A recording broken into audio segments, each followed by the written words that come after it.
a partir do verso 19 até o verso 24. Eu convido você também que leia comigo. João, capítulo 4, de 19 até 24. E se você achou, você pode ler comigo aqui na nossa versão revista e atualizada. Diz assim: Senhor, disse-lhe a mulher, vejo que tu és profeta.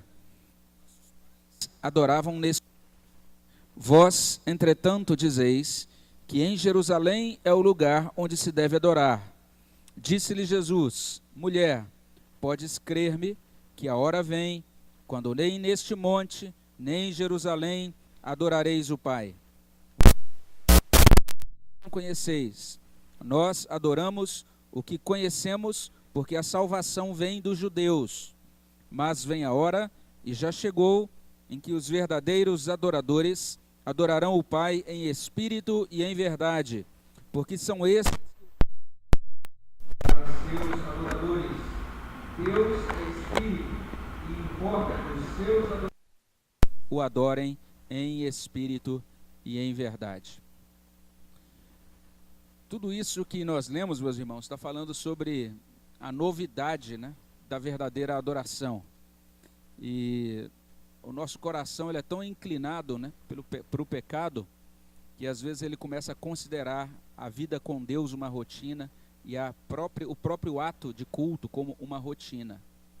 E a gente vem, se senta, né, chega o momento dos hinos ou dos cânticos, e todos os detalhes do culto vão transcorrendo diante de nós, e às vezes a gente vai passando por aquilo, aquelas coisas passam à nossa volta, mas nós não estamos de fato mergulhados naquele ato de adoração. Mas Deus ele deseja que nós o adoremos e façamos isso totalmente mergulhados neste ato, totalmente ligados a Ele, oferecendo adoração em espírito e em verdade. Algumas vezes a gente se acomoda e a gente precisa então pedir a Deus que nos dê um coração sempre disposto a adorá-lo. Essa música que vai ser passada agora, ela fala um pouco sobre isso, e eu convido você a atentar para a letra desta música.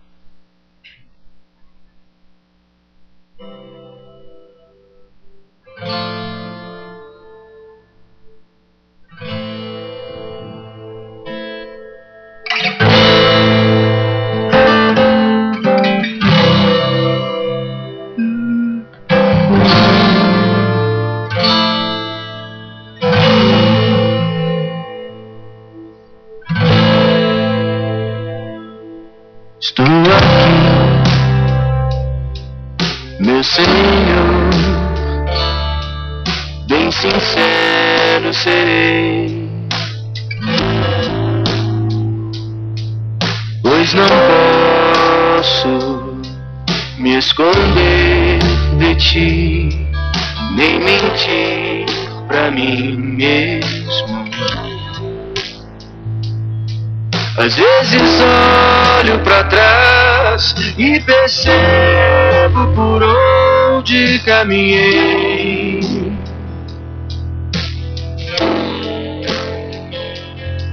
A lembrança me traz a razão, lucidez de tudo que encontrei. E mesmo tendo explicação, teu amor me leva a prosseguir, pois tudo que eu vi não é tudo que eu preciso aprender.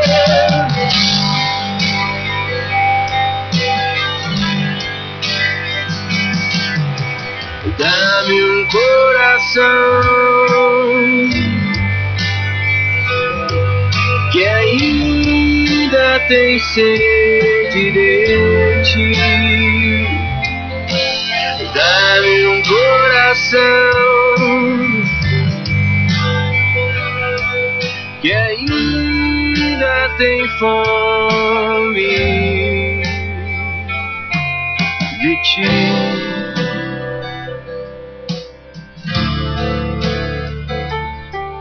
De ti.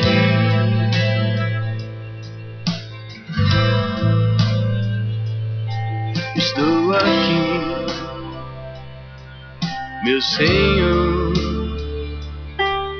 bem sincero serei, pois não posso me esconder de ti, nem mentir pra mim mesmo. Eu preciso andar, também me surpreender outra vez. A lembrança refaz as respostas que levam a acomodar.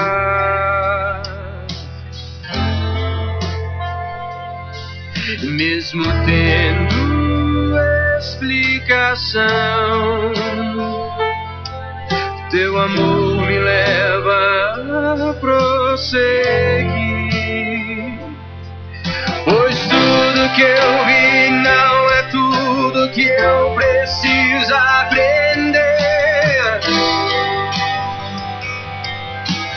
Não, não, dá-me um coração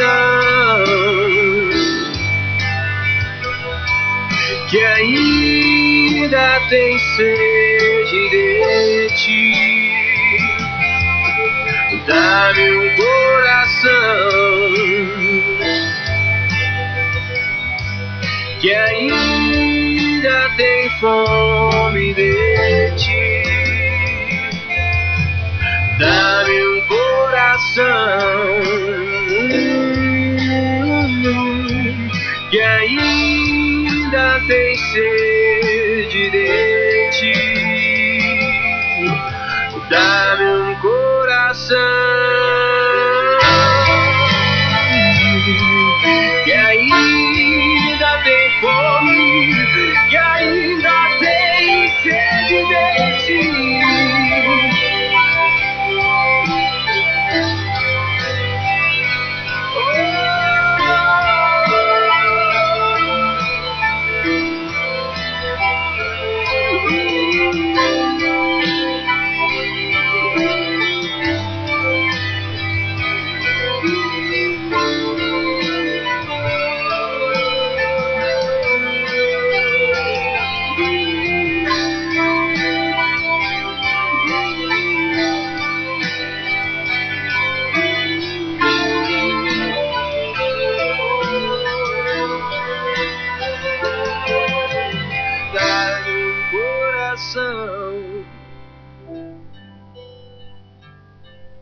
Que ainda tem sede de ti. É interessante essa letra, principalmente no finalzinho de cada bloco, né, de cada primeira estrofe. E nesse ponto aqui a gente encontra esta colocação, né? Eu preciso andar, também me surpreender outra vez. A lembrança refaz as respostas que levam a acomodar. Então o desejo dele é de ser surpreendido, de encontrar-se com Deus sempre de uma maneira nova, daquela experiência de adoração nunca ser uma experiência só de rotina, e que ele nunca fizesse isso acomodado, mas sempre entendendo que ele está oferecendo diante de Deus um cântico novo, um momento novo de adoração. Isso é fundamental e tem muito a ver com aquilo que Jesus chama aqui de adoração em espírito e em verdade, e com aquilo que o salmista chama de apresentar a Deus um cântico novo. Quando nós observamos essa disposição, essa formatação que Deus nos deu para a adoração, estamos falando sobre ela desde a primeira aula. O Felipe mencionou isso na aula passada, e a gente vai percebendo que, de fato, todos nós, todos os seres humanos, eles possuem isso que a gente poderia chamar aqui de dispositivo, né?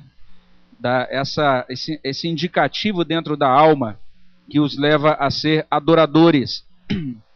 Mas Calvino ele diz algo muito importante, está aí no início da sua apostila, Eu não sei se nós produzimos a apostila impressa, se já chegou às suas mãos, na próxima aula.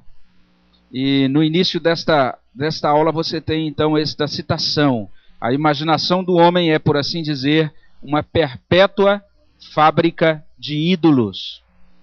Então é isso que existe dentro do coração do homem por causa da queda.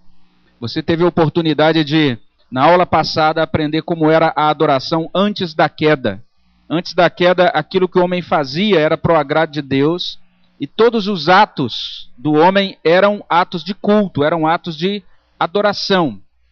Na verdade, as palavras que a Bíblia usa, tanto no Antigo quanto no Novo Testamento, e que têm ligação com a adoração, todas elas têm ligação com serviço.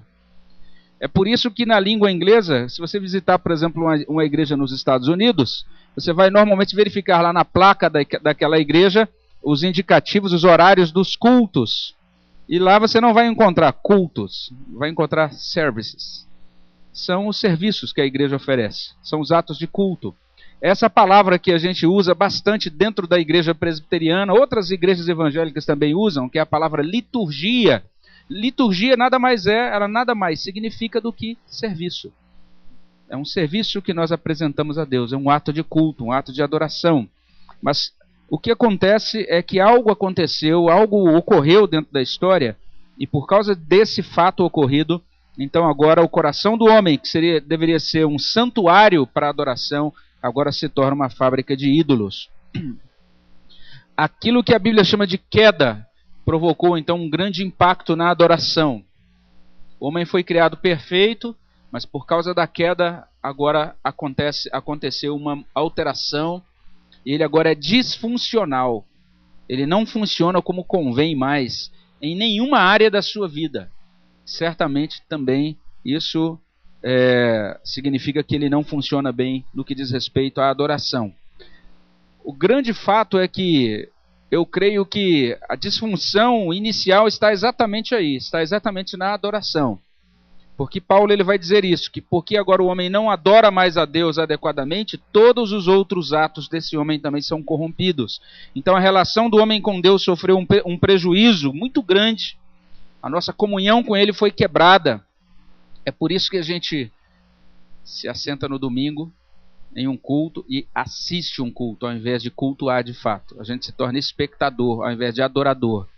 É por isso que muitas vezes no momento de adoração, a gente presta muito mais atenção, por exemplo, no barulho do salto da pessoa que entrou atrasado, do que daquilo que está sendo, da oração que está sendo feita naquele momento. Você perceberam como o nosso coração é assim? A gente se incomoda muito mais com a criança que está chorando lá no último banco, do que com aquilo que está sendo dito no sermão, por exemplo. E por que isso? Porque os nossos sentidos, o nosso pensamento, as nossas inclinações, todas hoje foram prejudicadas por causa da queda. E esse ato, né, esse momento da queda, ele é registrado ali em Gênesis capítulo 3. O que a gente quer mostrar nesse primeiro momento, nessa primeira parte dessa aula, é que existe então uma relação muito estreita entre queda, idolatria e aquilo que a gente chama de autoadoração. E vamos tentar entender isso melhor. Abra sua Bíblia em Gênesis capítulo 3. E lá em Gênesis capítulo 3, você vai perceber o registro deste momento da história humana, um momento importantíssimo, o momento da queda. Até o capítulo 2 de Gênesis, você tem Deus interagindo com o primeiro casal. Mas agora, nesse capítulo 3, você tem uma personagem nova que aparece aqui, já mencionada logo no versículo 1. Diz assim: mas a serpente, mais sagaz que todos os animais selváticos que o Senhor Deus tinha feito, disse à mulher. E aí prossegue o diálogo da serpente com a mulher. Então surge agora essa nova personagem, a serpente. A palavra hebraica que é usada para serpente é uma palavra interessante, porque essa palavra também, ela dentro da língua hebraica, ela tem ligação com outro termo que normalmente a gente tem traduzido como encantador. é a ideia de encantamento, né? De feitiçaria no sentido de encantamento. E basicamente o que a gente lê sobre esse ser é que foi um ser criado por Deus, porque diz assim, mais sagaz que todos os animais selváticos que o Senhor Deus tinha feito. Então isso é importante registrar. Essa serpente não é um ser oposto a Deus, que está em uma espécie de embate cósmico contra Deus, no mesmo padrão, com o mesmo status de Deus, né? Dentro do universo não existe uma luta entre dois poderes similares, não é isso. Esse poder que se levanta contra Deus, que é o poder da serpente, ele na verdade, ele foi criado por Deus. Deus é o Criador único, é o soberano único. E essa serpente é criatura. Por mais que ela se rebele contra o Criador, mas é muito importante nós considerarmos essa diferença, né, entre o ser divino, que é o único ser autoexistente, o ser soberano, livre, que não depende de nenhum outro ser, e a serpente, pelo contrário, é criatura. Esse vocábulo que é traduzido por serpente também está ligado, esse substantivo está ligado à ideia de algo reluzente e, como eu falei, à prática de adivinhação. E observe que é um ser criado por Deus, e o texto diz também que esse ser é um ser astuto ou um ser sagaz. E essa é a palavra que a gente encontra aqui no verso 1. A serpente, mais sagaz que todos os outros animais. Eu não sei se alguém tem uma outra tradução, tem uma tradução diferente disso. Alguém tem uma tradução onde não consta a palavra sagaz? Se tivesse, eu queria até checar como é que traduzir em outras versões, mas vamos prosseguir. Mas essa ideia de sagaz, ou de sagacidade, né, é a ideia de astúcia. No livro de Provérbios, em algumas passagens, essa palavra é usada positivamente.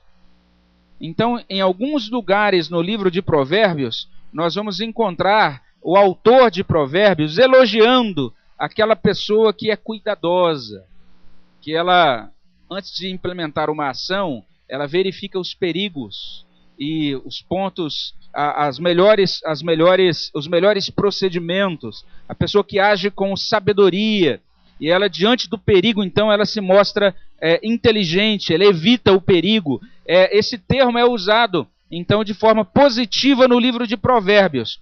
Mas, tirando o livro de Provérbios, quando a gente olha no restante do Antigo Testamento, normalmente, essa palavra, astuta ou sagaz, ela é usada para referir-se a pessoas abominadas por Deus. Pessoas espertas, que querem obter vantagem de maneira desonesta. É nesse sentido que a palavra é usada aqui nesse texto. E diz então que aconteceu esse encontro entre o primeiro casal e a serpente. Observe aí nessa figura que nesse encontro estão presentes a serpente, a mulher e o marido. Isso não fica explícito na nossa tradução, mas essa é a ideia do texto. E o que nós temos aqui é o primeiro casal sendo confrontado agora com esse ser que é denominado a serpente. E este ser, a serpente, ela instiga Eva a desobedecer. E ela começa dizendo isso. Lá no verso 1, no iniciozinho, nós temos a pergunta: é assim que Deus disse, não comereis de toda árvore do jardim? Então ela faz uma pergunta. Ela introduz o diálogo, e na introdução, na pergunta de introdução, o que a serpente está querendo saber é o seguinte: essas pessoas, elas estão firmes na palavra de Deus? Elas têm plena consciência do que Deus diz? Deus havia dado uma instrução muito clara. Essa instrução está lá no capítulo 2, versículo 17. Convido você a ler comigo. E você já deve estar ouvindo isso com uma certa frequência por causa do curso de Gênesis. Mas olha bem o que diz aqui. A partir do verso 16 e também 17 de Gênesis 2. E o Senhor Deus lhe deu esta ordem: de toda árvore do jardim comerás livremente, mas da árvore do conhecimento do bem e do mal não comerás, porque no dia em que dela comeres, certamente morrerás. Essa foi a instrução de Deus, essa foi a palavra de Deus dada ao homem.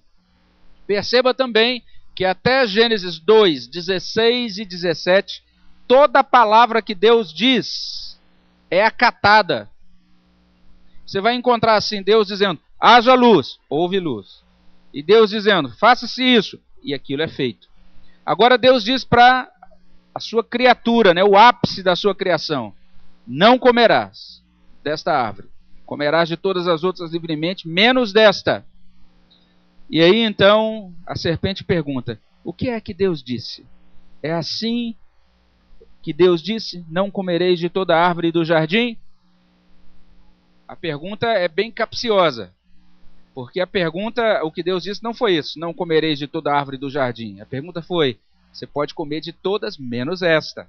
Esta foi a orientação de Deus. Mas observe que nessa introdução, ele está checando a segurança daquela mulher. E ele está preparando o terreno, então, para um silogismo. O que é um silogismo? Um silogismo é uma argumentação enganadora.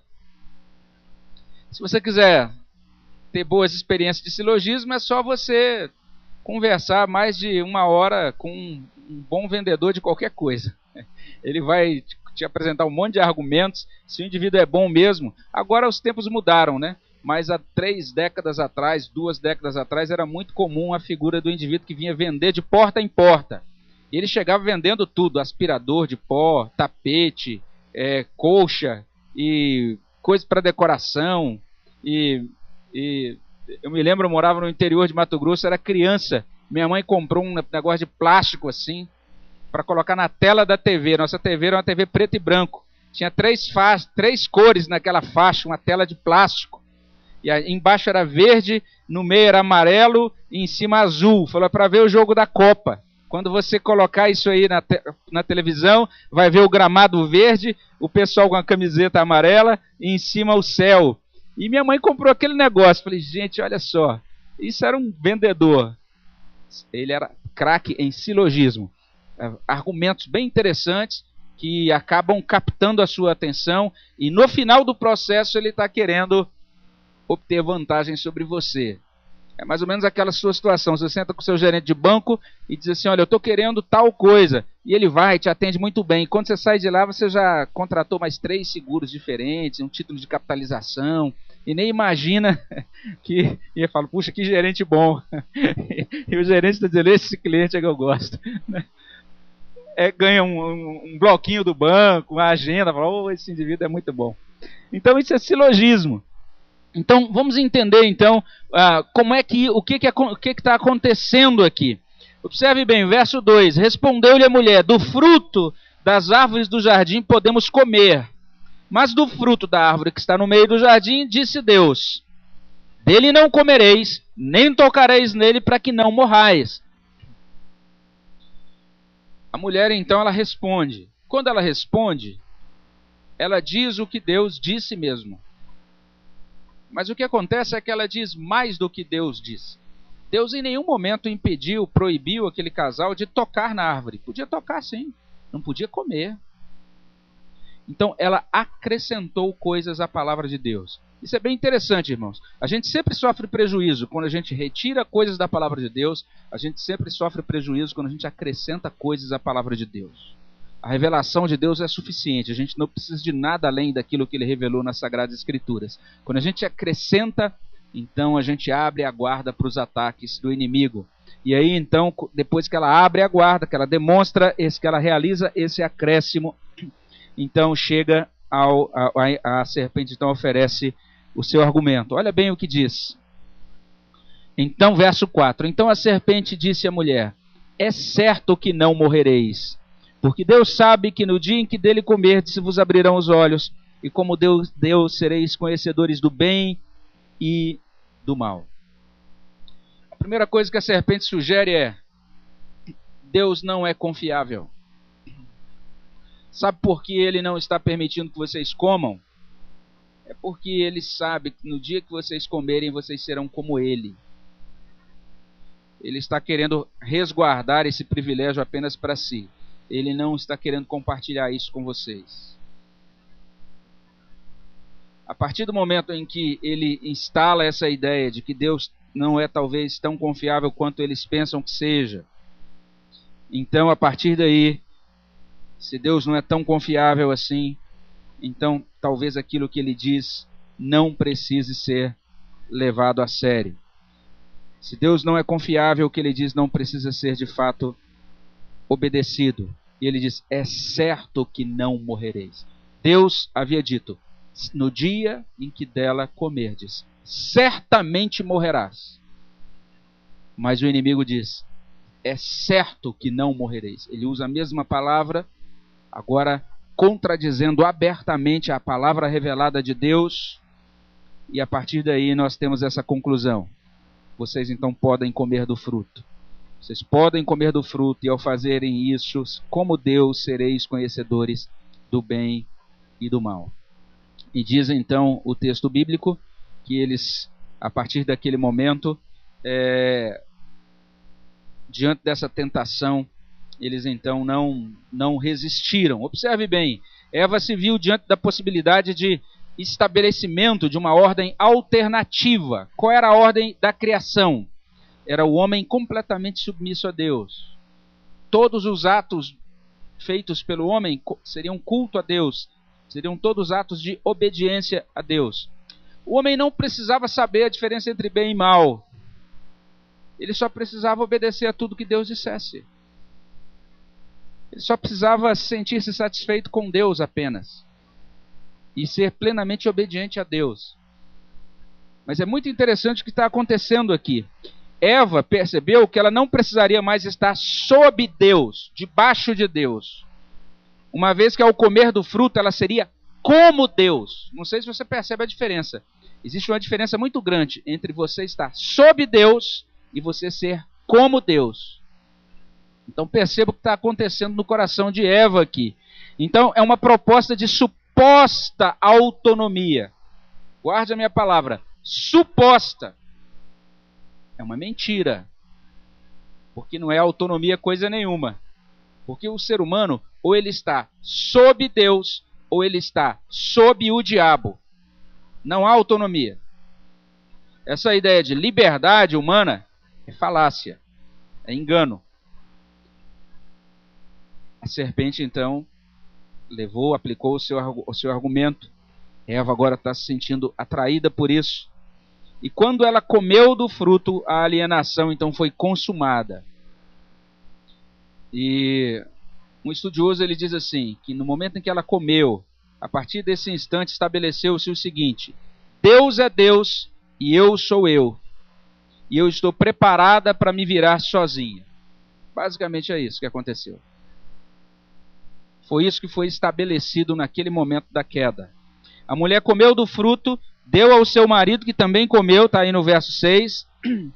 Mas, meus irmãos, o grande problema é que quando o homem tenta estabelecer-se como Deus, o homem sempre se torna contra Deus. Esse é o ponto. Nós temos então duas opções existenciais. Ou estamos sob Deus, para a glória dele, ou estamos contra Deus, querendo ser como Deus. Todo o restante da história da humanidade é um desdobramento disso. É simplesmente isso. Daí por diante, Deus será tido conscientemente ou não como um rival, como um inimigo. Mesmo que a pessoa não tenha consciência, mesmo que ela diga assim, não, eu não tenho nada contra a religião, eu não tenho nada contra vocês cristãos, fiquem na paz, só que eu não gosto desse negócio de religião. Mesmo que ela diga que não tem nada contra, mas lá no fundo, lá nas entranhas, né, lá nas dobras do cérebro, existe uma inimizade contra Deus bem guardadinha, mesmo que não seja consciente. E por isso, então, tudo que o homem faz, o homem ou ele faz para Deus, ou ele faz contra Deus. Isso todos os seres humanos que existem sobre a face da terra, que já existiram, que existirão, ou eles vão caminhar fazendo as coisas para Deus, ou fazendo as coisas contra Deus, fazendo as coisas para a glória de Deus, ou fazendo as coisas então para a glória de um ídolo. Por isso que o coração do homem agora se torna uma fábrica de ídolos. Esse ídolo pode ser um ídolo consciente, pode ser lá um quadro, uma imagem, para quem ele acende velas, etc. Ou pode ser o status, ou pode ser o carro novo dele, ou pode ser o ego dele, ou pode ser o estômago dele, ou pode ser, enfim, várias outras coisas. Esse cara diz assim, não, eu sou um apreciador de vinhos. Ele agora sabe a diferença entre o Cabernet e Chardonnay. Ele diz, olha, esse aqui tem que ser bebido na tal temperatura. E ele viaja o mundo, e agora ele colecionando vinhos, e tem uma adega, mostra os amigos. Você fala de Deus para ele, não quero saber de Deus. Eu não ligo para esse negócio de religião. Ele é um adorador de Baco. É um adorador do Deus do vinho. Ele não tem consciência. Mas ele é um idólatra. É assim, meus irmãos. Por trás desta palavra da serpente, existe uma inversão de uma palavra de Jesus. Lá em João, capítulo 14, verso 1, Jesus diz assim, creiam em Deus e creiam também em mim. Nessa palavra da serpente, a serpente está dizendo assim, não creiam em Deus, creiam em mim. Então o homem deixa de ser crente em Deus e se torna crente no diabo, na serpente. E a partir daquele momento estabelece-se no cosmos aquilo que alguns estudiosos chamam de reino parasita. O que é um parasita? O parasita é um verme que se alimenta do hospedeiro. Existem parasitas em plantas, existem parasitas em animais. O reino de Satanás, o reino do diabo, é um reino parasita, porque ele existe dentro, ele se instalou dentro do reino de Deus, lá no jardim. É mais ou menos como aquilo que a gente vê em computador, né? Então é como se fosse instalado um vírus dentro do sistema. E esse vírus ele tem por objetivo destruir o próprio sistema. Então essa é a operação de Satanás dentro da estrutura daquilo que a gente chama de cosmos, de universo. E aí o estudioso diz assim, que o cumprimento daquela promessa da serpente, ao invés de trazer satisfação, né, ao invés de fazer o homem feliz, aquilo trouxe, na verdade, um grotesco anticlímax do sonho de iluminação. Ou seja, o homem viu o mundo que lhe era familiar e o contaminou ao vê-lo, projetando o mal sobre a inocência. Foi uma das primeiras consequências. O homem percebeu que estava nu. Acabou a inocência. Acabou a alegria. Acabou a pureza. Porque não existe alegria fora da pureza. E a partir daquele momento, o homem agora ele reage ao bem com vergonha e fuga. Ou seja, quando Deus se manifesta para o homem, agora o homem sente vergonha de Deus e o homem foge de Deus. O homem agora não tem mais liberdade para adorar. Esse é o fato. Então a consequência, ou as consequências do pecado foram muito profundas. Porque o pecado produziu então esse homem que buscou essa autonomia, ele separou-se de Deus. E agora ele se tornou subserviente à serpente. Agora ele é escravo do pecado. A serpente é chamada de o príncipe da potestade do ar. Agora também esse homem, ele se tornou escravo dos seus delitos e pecados. Ele se tornou escravo do mundo, é o que está lá em Efésios 2, de 1 a 3. O mundo continua sendo o mundo de Deus. Mas, no entanto, agora esse mundo ele vai manifestar algumas evidências dessa rebeldia que é instigada pela serpente. Basta ler o jornal de hoje, você vai ver isso. No nosso mundo, o mundo criado por Deus, várias evidências da rebeldia da humanidade, dessa ação da serpente dentro da história. Você vai ver lá no livro de Gênesis, por exemplo, o registro sobre a Torre de Babel, né? É apenas um dentre os diversos outros registros. Os resultados da queda para a adoração são muito graves. E já nesse registro de Babel você vai perceber isso. Em primeiro lugar, o homem passando a adorar a criatura em lugar do Criador. Está lá em Romanos 1, 18 a 23. Você vai ter isso lá na sua apostila. E um refinamento disso é o que a gente chama de autoadoração. É aquela ideia de que agora eu preciso deixar o meu legado, perpetuar o meu nome. Eu preciso mostrar o quanto eu sou importante para os outros. Então nós caminhamos na nossa vida o tempo todo querendo ter o nosso ego apalpado, querendo ser dengados, querendo ser colocados no centro, porque agora nós fomos colocados no centro. Isso é chamado também de egolatria, a idolatria do eu, do ego. Essa é a situação. Isso se desdobra muito para a adoração. Agora, por causa da queda, a gente quer adorar do jeito que é agradável para nós. E a gente sai do culto e diz assim, não gostei. Ou então a gente diz, eu gostei. E se a gente não gostar, a gente fala, não foi bom. Porque para a gente agora só é bom aquilo que agrada ao nosso ego. Isso é algo terrível.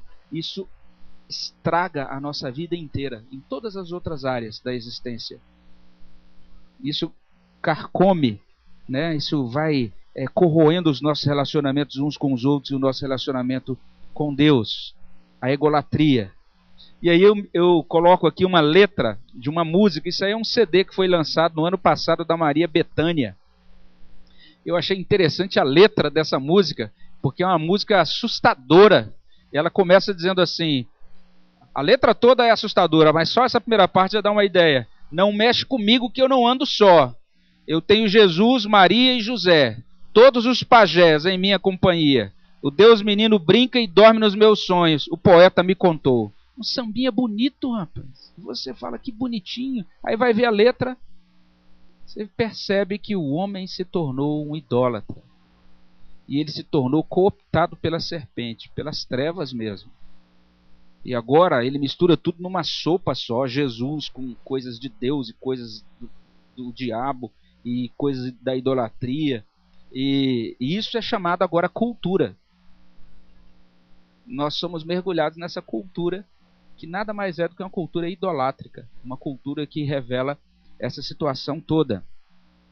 O homem, por causa da queda, ele se tornou desqualificado moralmente, porque ele chega para adorar manchado pelo pecado.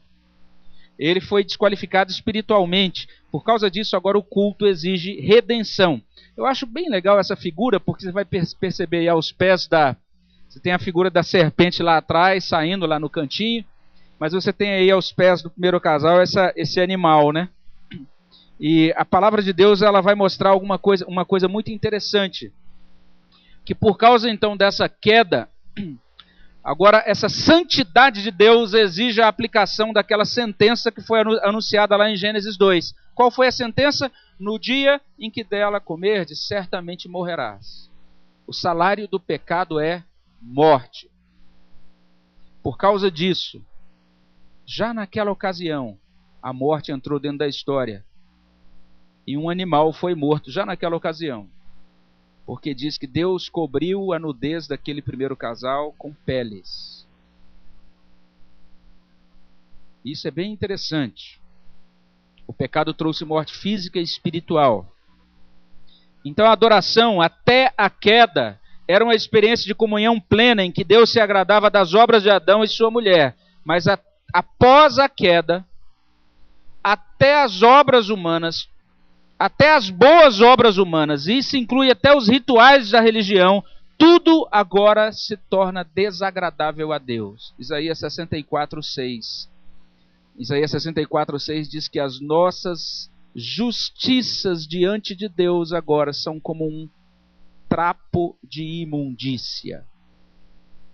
A palavra que é traduzida ali para trapo de imundícia é uma palavra pesada na língua hebraica.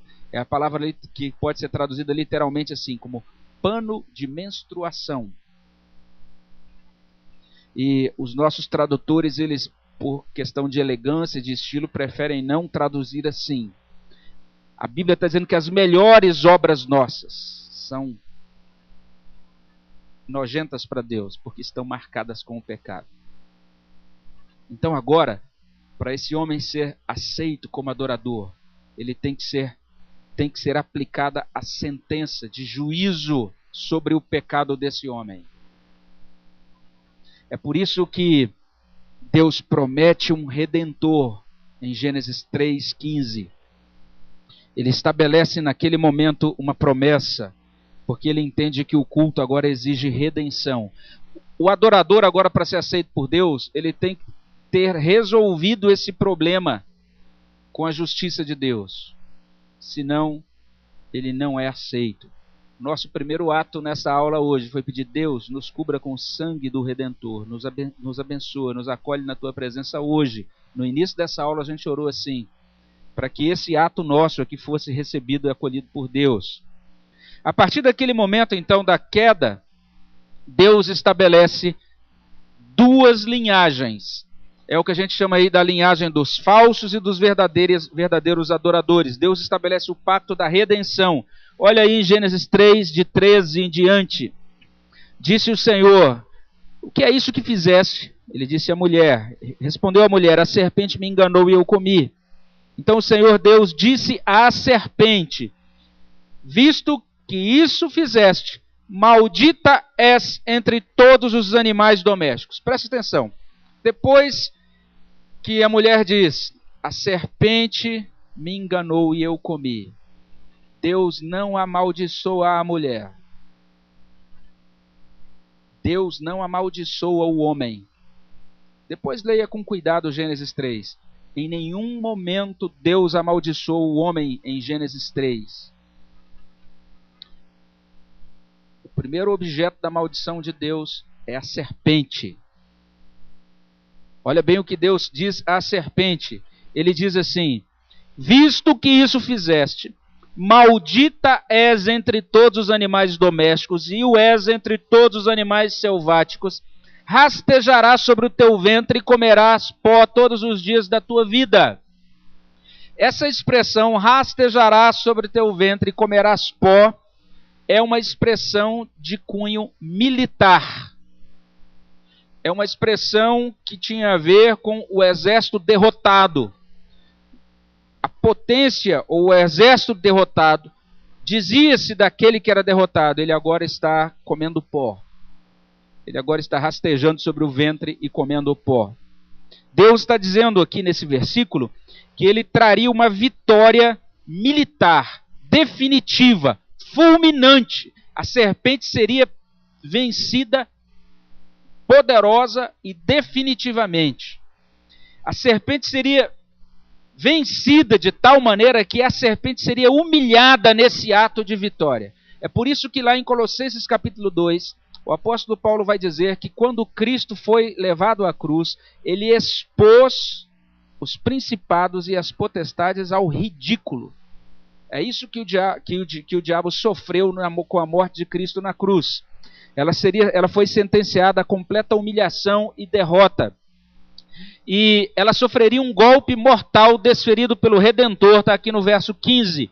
Porém, inimizade entre ti, ou seja, entre a serpente e a mulher, e entre a tua descendência, ou seja, a descendência da serpente, e o seu descendente, ou seja, o descendente da mulher. E este, ou seja, o descendente da mulher, te ferirá a cabeça, e tu lhe ferirás o calcanhar.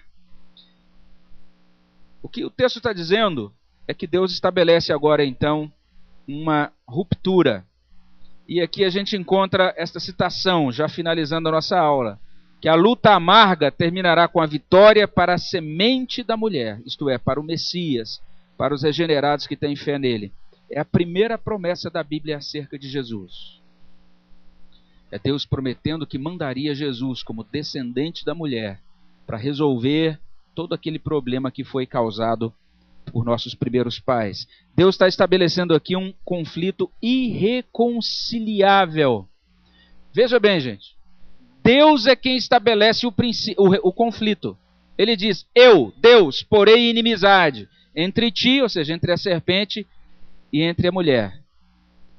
Entre a descendência da serpente e o descendente da mulher. Isso significa que ele estabeleceu dentro do cosmos, dentro do universo, entre a semente de Satanás e a semente da mulher, uma linha divisória. Um tremendo abismo que separaria as duas sementes. E essa linha divisória tem sido e deverá continuar a ser chamada a antítese. Então existe uma antítese, uma separação, uma luta, uma divisão irreconciliável. Essa luta só vai terminar com a destruição completa da serpente. O que acontece na história hoje é exatamente resultado desse embate. Por que o mundo odeia tanto os crentes? Por que quando alguém chega falando qualquer besteira na mídia é aplaudido? Se alguém chega dizendo que ama a Deus e que é contrário àquilo que desagrada a Deus, essa pessoa passa a ser odiada. Jesus falou isso: o mundo, não se assustem com o mundo odiar vocês, porque ele me odiou também, vai odiá-los da mesma maneira. Por que isso é assim? Existe uma antítese. E aí a gente já finaliza dizendo isso, que isso afeta o modo como nós adoramos. A partir de então, o modo, a forma e também o que os homens adoram, agora vai ser configurado pela demarcação dessas duas linhagens. Essas duas linhagens, ou seja, de um lado a gente vai ter a descendência da serpente, que são os falsos adoradores, e do outro lado a gente vai ter a descendência da mulher, são os verdadeiros adoradores. Toda a humanidade, do início ao fim, desde Gênesis 3 até agora, e vai ser assim até a volta de Cristo, ela é dividida em duas partes só. Você vai ter de um lado verdadeiros. Deus está... O que é isso que a gente chama de trabalho missionário, obra evangelística? Nada mais é do que Deus, geração após geração, estar buscando os verdadeiros adoradores, agregando, ajuntando esses que são os verdadeiros adoradores, que fazem parte dessa linhagem da mulher. E aqui a gente conclui. Esse estudo simplesmente está apresentando esse fato, mostrando que aconteceu uma queda, e que essa queda agora dividiu a humanidade em duas partes. E aí eu sempre preciso me fazer essa pergunta: de que lado eu estou? Tinha uma musiquinha interessante da década de 80, tinha um grupo chamado Rebanhão, e tinha uma música deles que eu gostava muito, e que trazia essa pergunta: de que lado você está? De que lado você quer ficar? Porque isso vai afetar o modo como a gente cultua Deus. Por causa da queda, nós não temos como adorá-lo baseados no nosso próprio entendimento mais, nem nas nossas próprias obras mais. Nós agora precisamos de um Redentor. E há somente dois tipos de adoradores: os falsos adoradores, são os apóstatas ligados à serpente, são os obstinados de coração, são os destinados à perdição. E do outro lado, os verdadeiros adoradores, são aqueles ligados a Cristo, são servos autênticos de Deus, pertencentes à família da aliança. Vamos adorar o nosso Deus com uma oração, e com isso a gente finaliza então esse primeiro momento. Vamos nos colocar de pé? Vamos orar? Eu não sei se o presbítero João gostaria de dar algum aviso. Então a gente já ora, e em seguida a gente já tem o nosso intervalo, o nosso lanche, e aqueles que ficarem para Gênesis, então retornam no segundo horário. Deus, muito obrigado.